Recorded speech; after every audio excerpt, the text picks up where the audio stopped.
पंचायत समस्त माँ मान को अनुरोध कर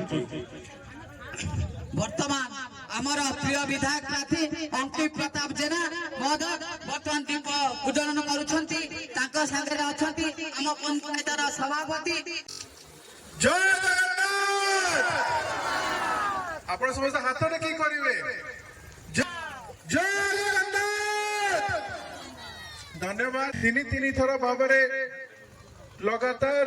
निर्वाचित करिकी विधानसभा पठै थिबारु मु राहाणिया पंचायत रे सबु जनसाधारण पाखरे ऋणी और समस्तंकर कृतज्ञ मध्य आपण माने समस्ते जानिचंती आपण माने समस्ते मध्य ए जिंसरा अनुभव करथिबे आपण माने समस्ते ए जिंस मध्य अनुभव करथिबे कि 2009 मसीहा पूर्वरु राहाणिया पंचायत रे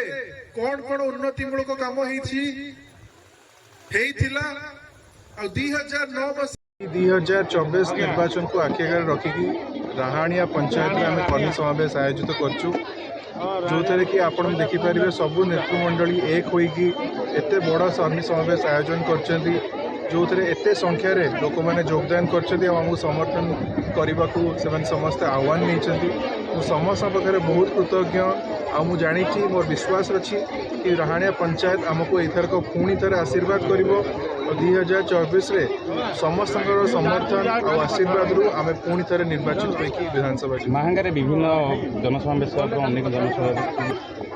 जो समावेश को जाइए आपण समावेश को जाइछंती तो मु बेसी किसी कहबिनी आपण जानी पारथुबे आपण अनुभव कर पारथुबे लोक मानको केते समर्थन आशीर्वाद और स्नेह और श्रद्धा आम प्रति रही बहुत जन समर्थन आम प्रति रही समस्त भाव बहुत कृतज्ञ आउ समस्त अनुरोध करी कि बिजु जनता दल को समस्ते जययुक्त करातु आमको आशीर्वाद करूँ पुणी थे जो उन्नतिमूलक काम प्रताप जेना गत